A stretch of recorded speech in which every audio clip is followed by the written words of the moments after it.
Meu nome é Marcelo Rezende, tenho 41 anos, sou músico, jornalista, sou baixista do Bêbados Habilidosos há 21 anos. Eu sou Cleiton Salles, sou jornalista, sou professor universitário, sou músico, já fui músico profissional, né? Já atuei em bandas e já fiz trabalhos sempre voltados para o blues aqui em Mato Grosso do Sul, né? Especialmente em Campo Grande. Bom, meu nome é Robson Rodrigues Pereira, mais conhecido como Robson Pereira. Minha profissão é arquiteto, urbanista e sou vocalista da banda Música de Segunda aqui em Campo Grande, Mato Grosso do Sul. Eu costumo dizer que eu sou meio que um militante do blues, né? Que o blues, para mim, acima de tudo, é o tipo de música, é o tipo de cultura que eu mais aprecio em relação à forma de arte mesmo, né? Eu tenho uma identificação muito grande, embora nunca tenha morado nos Estados Unidos, embora nunca tenha sequer visitado os Estados Unidos, né? Mas eu criei uma identificação muito grande com o blues por conta da música, por conta dos artistas, né? Por conta de toda a história do blues, que eu acho uma das mais fascinantes, né? Então acaba sendo uma preferência musical, o blues acaba sendo para mim também uma preferência cultural, né? Eu tenho uma admiração muito grande pela história do blues, pelos seus expoentes e pelos caminhos que ele tomou e vem tomando ainda hoje. E a minha trajetória no blues começou bem cedo, começou com 8 anos de idade, quando a minha avó me deu um disco, um compacto simples, né, que era um disquinho de vinil com uma música de cada lado, do Elvis Presley. E de um lado tinha Jailhouse Rock, do outro era Blue Suede Shoes. Hoje em dia são dois sucessos manjados do Elvis, mas para um moleque de 8 anos de idade era muita coisa. E aquilo fez muito minha cabeça. E dali eu continuei gostando muito de Elvis Presley e com 12 anos eu comecei a me interessar qual era a música que fazia a cabeça do Elvis Presley, né? O que fazia, o que levou ele a se tornar o rei do rock? Eu descobri que o Elvis começou com o blues. É muita confusão de sentimentos, sabe? Porque assim, ainda mais com esse ano, agora que nós fizemos 10 anos de banda, é um ano que é um divisor de águas na banda e na minha vida. Pois é, na verdade, eu de nascimento, eu sou corumbaense, mas eu fui de fato criado no Rio de Janeiro e foi lá que eu comecei realmente a compreender, a conhecer o blues, a gostar do blues e a entendê-lo, né? E numa época, mais ou menos, fim dos anos 80, em que praticamente o blues estava nascendo, o blues brasileiro estava nascendo, estava surgindo, eu diria, né? A primeira banda de blues do Brasil foi a banda Blues Etílicos, que lançou o primeiro disco em 85, e aí eu estou falando de 1989, então já havia uma cena em formação do blues, né? Um pouquinho da história. Era o Lamento do Negro que foi roubado da África, né? Trazido para a América para trabalhar na plantação de algodão. E a forma que ele tinha para se divertir, não digo nem se divertir, mas para passar a mensagem dele, era através de um lamento. E esse lamento era o blues. O Rio de Janeiro foi o grande local onde o blues começou no Brasil. É claro que nós tivemos experiências em São Paulo, mas assumidamente de blues foi no Rio de Janeiro. Porque tem muitas bandas de rock no cenário brasileiro, né, que tocavam blues, que tocam blues, né, que colocavam blues no seu repertório, mas bandas ou artistas assumidamente de blues, né, nós somos uma banda de blues, eu sou um guitarrista de blues. Tem gente cujos discos, cujos repertórios foram baseados essencialmente no blues, foram no Rio de Janeiro, né? Feitiçaria que o seja. Então os negros começaram a fazer um sonzinho no violão, primeiro os lamentos vocais, até que o camarada começa a passar aquilo para o violão. E aí não fica só o lamento da lavoura, fica o lamento do dia a dia. Eu conheci esse blues, o blues brasileiro mais especificamente, já estava mais desenvolvido do que quando, por exemplo, me mudei para cá no final de 1990, e aí eu fui procurar saber se existia blues em Campo Grande. Eu encontrei Blues Band, eu encontrei uma banda chamada Blues Band, tocando no calçadão da Barão do Rio Branco, num projeto da época, acho que da prefeitura. Vai me achar no botiquim, entre um trago de whisky. A Blues Band nasce nessa época E a Blues Band é formada pelo Renato Fernandes, pelo Fábio Brum. Na época teve o baixista que era o Alfredo Sandin e o baterista era o Mário Pezão. Esse quarteto montou a Blues Band, que foi uma banda que revolucionou a história musical de Campo Grande. Eu passei a procurar onde estão o show, onde que essa banda toca, né? Onde que a Blues Band tocava. Aí eu descobri o Farol Bar, onde depois se transformou em Stones Blues Bar.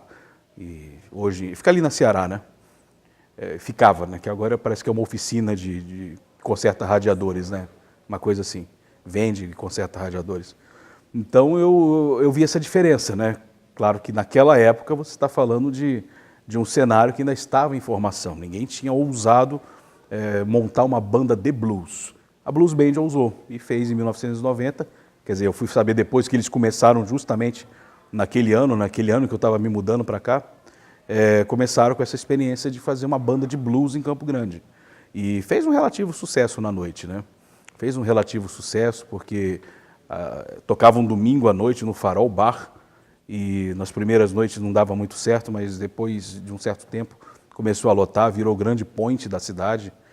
Eu era office boy do Bamirindos. E eu era totalmente roqueiro, andava vestido, né, como se fosse.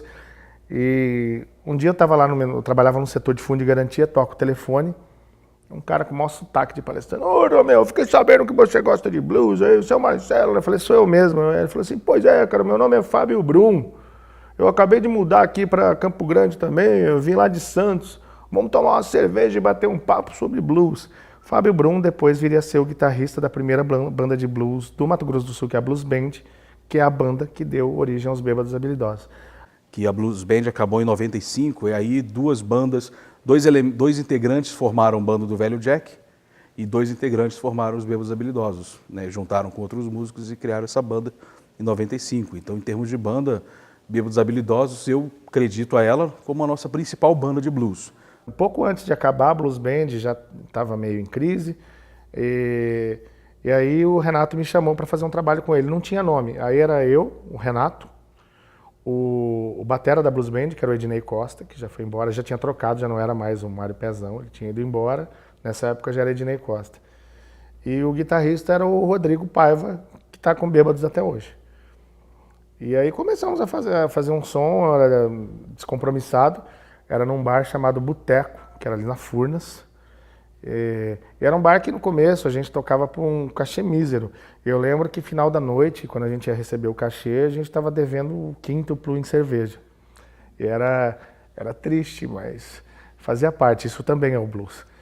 E desde então, né, Bêbados caminhou, teve várias mudanças de formação, né, até chegar ao que é hoje, que é o Renato Fernandes, eu, o Rodrigo Paiva, agora tem o Júlio Belucci, que é saxofone, e o José Fiuza, que é nosso baterista. Vendi a minha alma ao blues.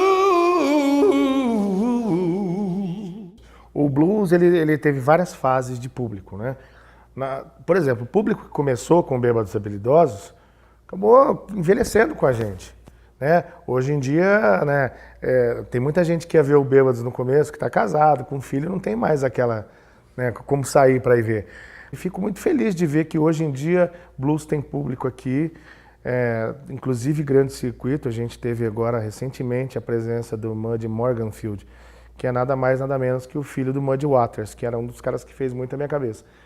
Esses festivais que têm acontecido aqui em Campo Grande, né? O MS Blues Festival, por exemplo, que é organizado pelo pessoal da banda Whisky de Segunda, com a ajuda do Décio Caetano, que é um guitarrista paranaense, que na verdade é produtor também, então ele vem fazendo esse trabalho conjunto com os integrantes da banda Whisky de Segunda, né, o Robson, o Jefferson, são grandes músicos de blues também aqui de Campo Grande, para trazer nomes nacionais e alguns nomes internacionais, digamos, menos conhecidos do grande público internacional, mas nomes interessantes, nomes lendários. Tivemos recentemente o Muddy Morganfield, o filho do Muddy Waters, quer dizer, tem um simbolismo para quem é do blues, uma representatividade imensa, e veio tocar em Campo Grande, né?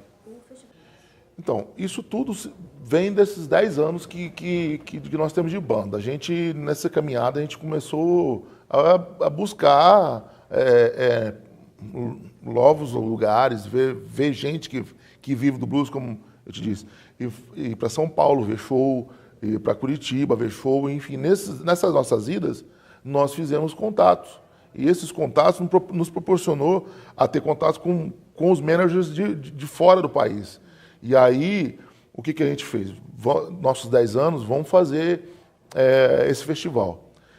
A ideia surgiu primeiramente com o Jefferson, né? Ele que teve a ideia e eu fui na carona, mas assim, eu fui na carona no primeiro já deu o start já com o Doni, entendeu? Lá em fevereiro. Falei, não, o negócio é muito grande, a gente tem que se ajudar e batalhar. Mas só para ver como Campo Grande se tornou um circuito do blues. Ele entrou no circuito nacional. Não é só Rio, São Paulo, Brasília, Minas. Agora aqui também tem blues de qualidade e tem público para curtir.